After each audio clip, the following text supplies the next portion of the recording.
Hello viewers, how are you tonight? Thank you for tuning into my channel, Living Life with Geraldine Bryant. This video tonight is about what have I done to pick up my life. I mean, if you've been watching the videos, my channel, you discovered that I've been homeless for a long time. Let's see, I think I became homeless. I know. I became homeless December 1994, and I got out of the shelter March 2011.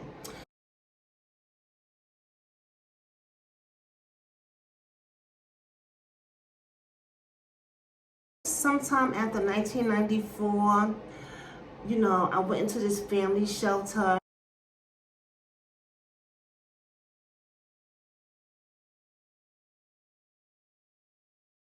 And then I found housing for myself. 4 years in a family shelter, me and my kids. So I must have came out the shelter. I went into the shelter December 1994. I can never forget that. And I came out like about 3 or 4 years later, and I got a 3-bedroom apartment with me and my kids. But then I became homeless again when the World Trade fell. So the World Trade fell down, 2001? Am I right? And I came out the shelter March 2011. So I did an extensive time span in the shelter. Being black, stuck on welfare most of my life, becoming homeless, no support from my family or friends. And all the time I was homeless, I saw so much that I never even knew existed. I didn't know girls live like that in the homeless shelter. I didn't know you can take a shower in cold water. I didn't know a lot of things. I didn't even know gayness. I didn't know, okay, you gay, girl, you pregnant, you bisexual. Girl, I was learning a lot when I was homeless in those shelters and and then living in different communities, because I just grew up in the black community. But now I'm living in Chinatown, I'm living in the Spanish. Oh wow, I'm living all over as a homeless person though. Within New York, I wasn't out of New York,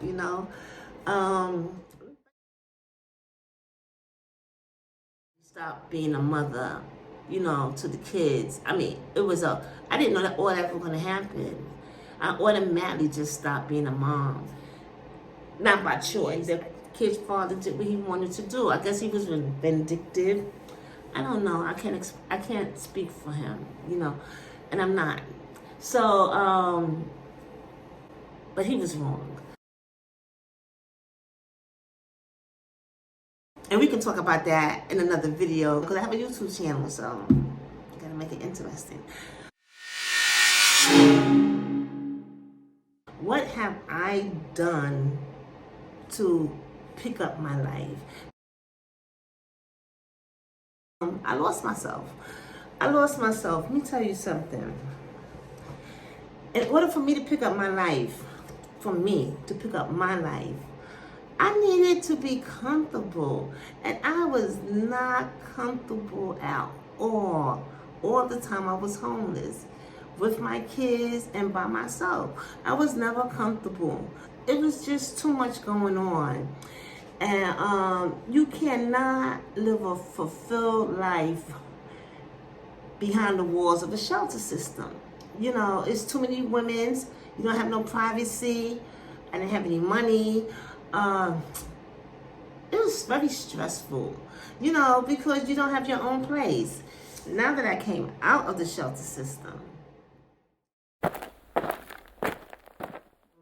I had to reconnect with my family. I lost contact with my children, my mom, my family. I just lost contact with everyone. So coming out from the shelter system, I slept for a while, because it took a lot out of me emotionally, physically carrying bags and walking around, it was a lot. So I did sleep for maybe about a month. I'm serious. I think I slept in my own apartment for about a month because I can go to bed when I wanted to, and I can wake up when I wanted to, and I didn't have to leave the door, my apartment. You remember that apartment that I showed you that I got when I came out the shelter? It was a lot. So I think I slept for about a month, right? I forgot how to cook.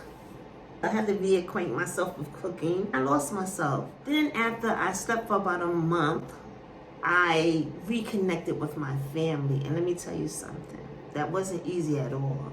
There's a lot going on with me because being homeless for so long, knowing that my mom had a home and I have a sister who had an apartment. I have a dad who had an apartment. My kid's father purchased a house, after he won custody of the children. So my family probably did not know how to deal with me because I was never around. My nieces and nephews grew up. I wasn't there. My little brother grew up. I wasn't nowhere around. He done had a kid. My sister had kids. I was never in the picture, really. I don't even know if I was talked about. I just wasn't there. But, I know I wasn't there for none of the events, for none of the holidays, for no dinners, no invitations anywhere. So my family did not know, I guess, how to deal with me. Now that I finally got housed. And they probably thought that I didn't want nothing to do with them. And you know what? A part of me did. A part of me did not want anything to do with my mom, my sister. As a matter of fact, when I came out and had my own apartment and my mom came to my apartment, she wanted to buy me a housewarming gift, her. And I said, oh, I know the perfect gift, Mom. I said, I know the perfect gift for me. I know the perfect gift. And better yet, this gift can come from you, my dad, and my sister. All three of y'all can picture and get me this one gift. And you won't believe the gift. I took my mom to Manhattan to ABC store, right? It's a very expensive store. And they have very odd pieces of furniture. And I took my mom. She said, okay, well, what you want me to buy you? Let's go. I said, okay, come on. I had my mom to purchase me a bench. It was a farm bench. And my mother, when she saw that bench, she said, she swallowed. I don't mean that. She swallowed and she was like, I know you don't want me to buy you this, Geraldine. When she looked at the price was like about $345, something like that. And then when she looked at the price, she was like, can I get you something else? Not right now. I don't want anything from you, Dad, Wanda. Y'all can just buy me this bench. Because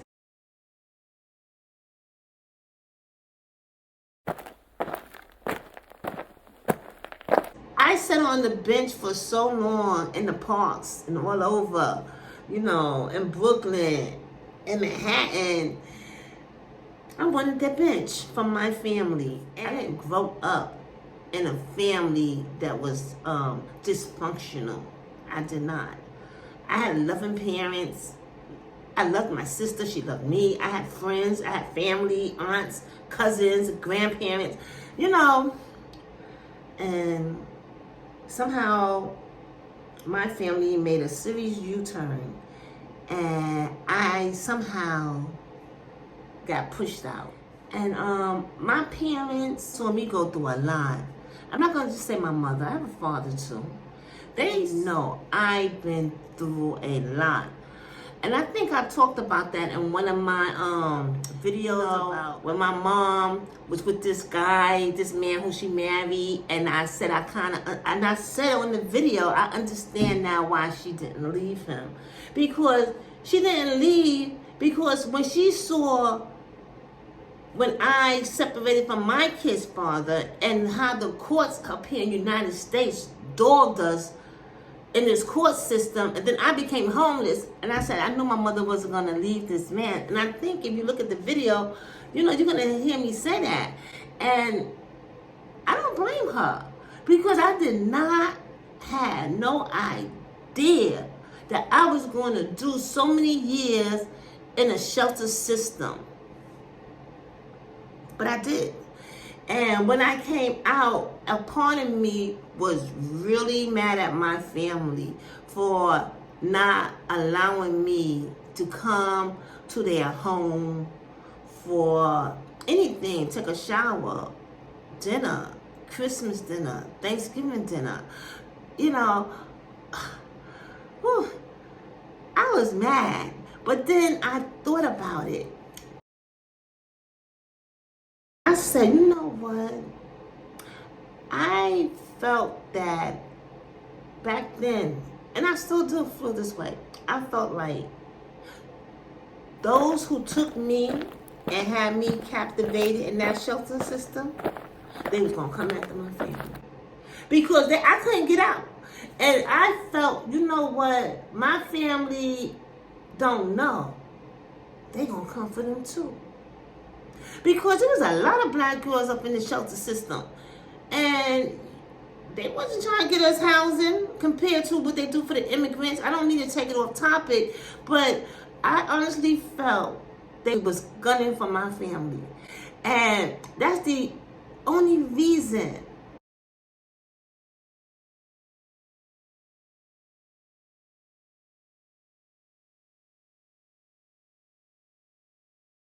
What made me say, I got to get back with my family. And get back with them, not with any kind of animosity. But I know if I would have came to them with any kind of animosity, they was not going to open the door for me. Because they didn't know how to say they were sorry.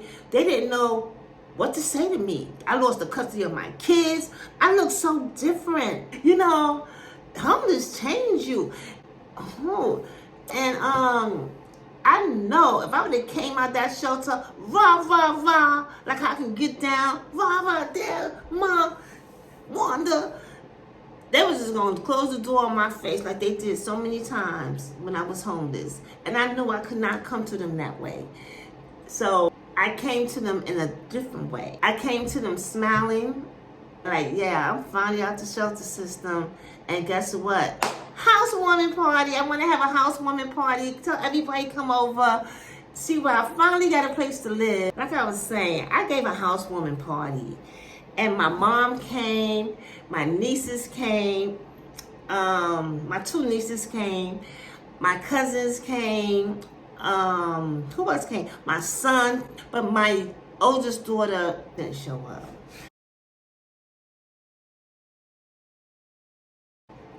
And my dad didn't show up either. And I invited everybody. And I don't think my brother showed up either. But anyway, I gave this housewarming party. That's how I got back with them.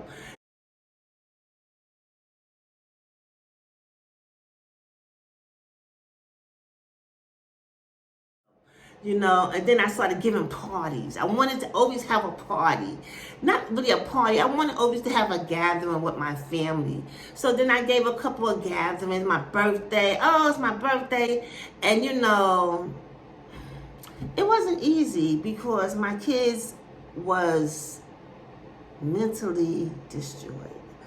So they came to my house embarrassed every time. Oh my God, it always turned into a disaster, a big argument.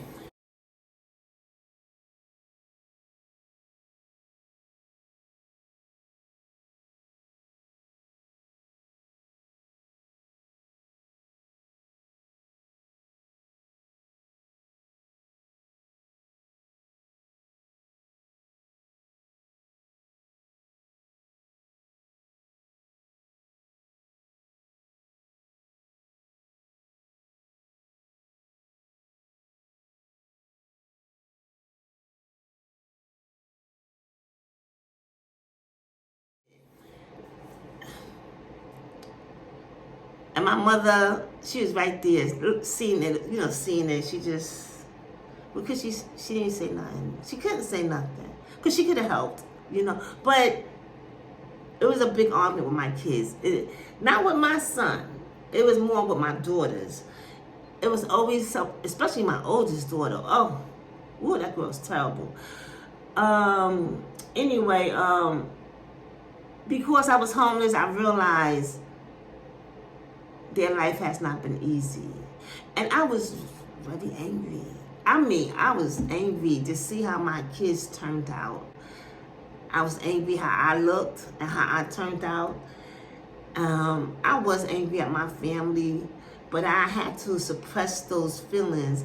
Right? I couldn't show it, or my family wouldn't have let me in. They wouldn't have came around me, and I had to deal with my children, each that was on different level mentally. It was a lot, but that I was writing a book when I was homeless, right? And I decided to publish the book. I decided to publish this book and have a book signing. So once again, I got my family, and I rented out a space in this Italian restaurant downtown Brooklyn, and everybody showed up. I think I paid for everybody's dinner because I won a lawsuit. Even my lawyer, when I was up in the Bronx, I got jumped. All these years being homeless, and up to the Bronx in 2011, and I got jumped. I did therapy for 2 years, girl. Guys, I waited all these years.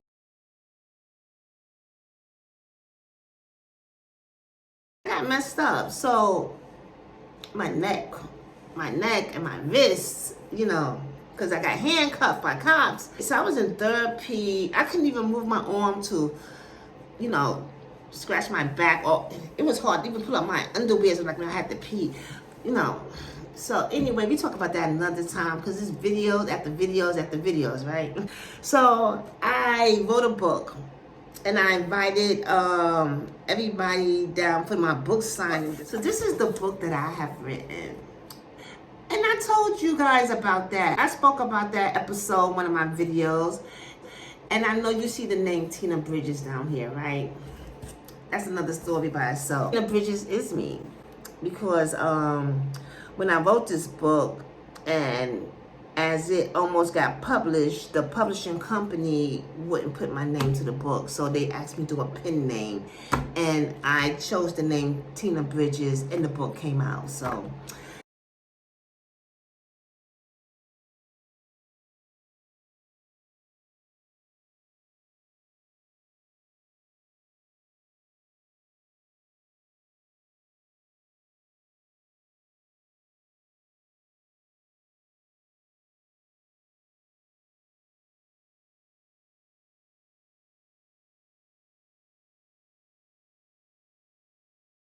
for myself to try to uplift my life, right? And get some type of financial gain.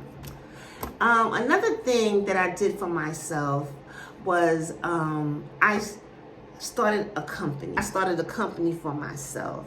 I found out in order to have a nonprofit, board members. So here it is, I got board members, and let me tell you something. I did all the typing, bought all the supplies. I came up with all the ideas. I host all board of director meetings. I made all the presentations.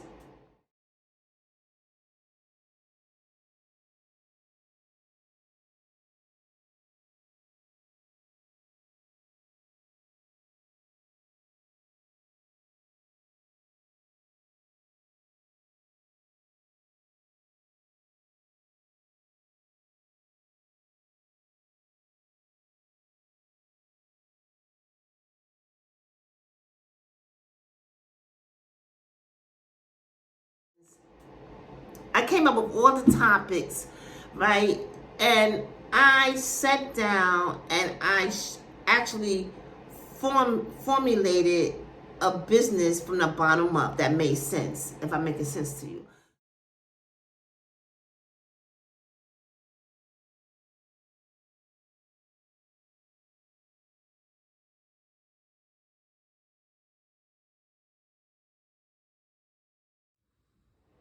I've been through a lot, and before that, I was in court all the time, and then I lost custody of the kids. You know, when you're homeless, it's really a mental thing. A lot of people can't cope. They start smoking, drinking,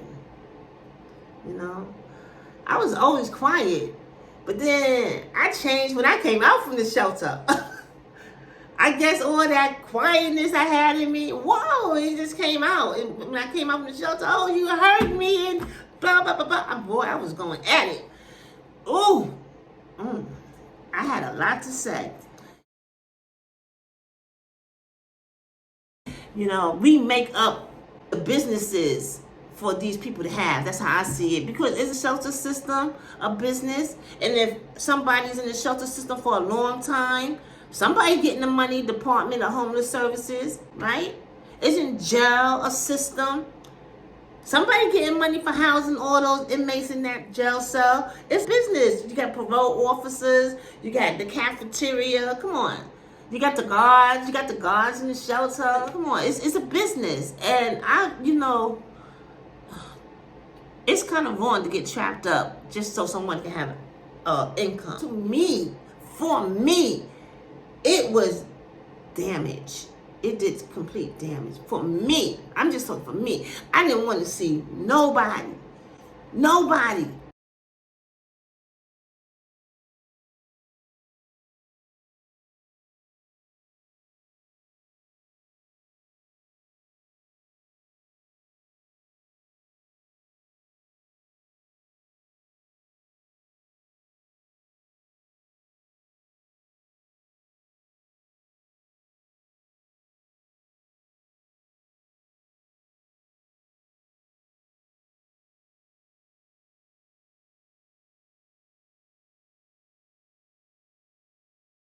So, like I said, I'm not the brightest, but I'm not the dumbest. I had to figure out how to not have rats coming over here, because lately, over here in Brooklyn, since I came out the show, I never seen this area flooded with rats. I mean, I call them kangaroo rats, because they so big, and long. Girl, they so long and fat. And they come out in the daytime now. They be out in the... I saw a rat in the snow. Girl, I saw a rat on the top of the man car. Look.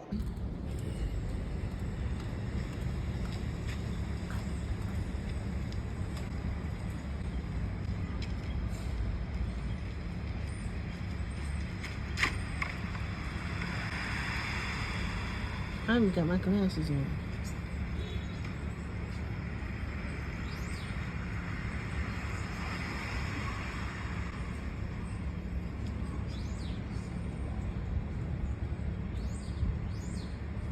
Yep, there goes the other one. What other one? Where? There's two right now. You'll see it when you get your glasses on. They're both right by the windshield wiper. They're making themselves at home. Oh, I see it. You videotaping this, right? Yeah, man. This your car? No, I don't know whose car that is. Oh my God. I think he's eating the windshield wiper. Oh, look how big he is. Now the cats be fighting them bigger ones or the little ones? Because that's a big rat. Those are not the biggest by any stretch, I've seen a lot bigger ones. Me too. But big enough, Yeah. I was glad the cat was over here because... Yeah, I'm glad your cat is over here too. That's the end of it, yeah. Thank you. These rats is out of control. That New York City declared that we got a rat problem, and they want us to pick garbage out at a certain time and garbage in the container because it's that serious. So I did good with those cats, feeding stray cats and having them in the yard and stuff, because they killed that rodent that came into the yard. And I did not pick it up. It was huge, and I was not going to pick it up. I didn't know how I was going to pick that sucker up. I'm going to get a guy to pick it up. Somebody going to pick it up, but it won't be me.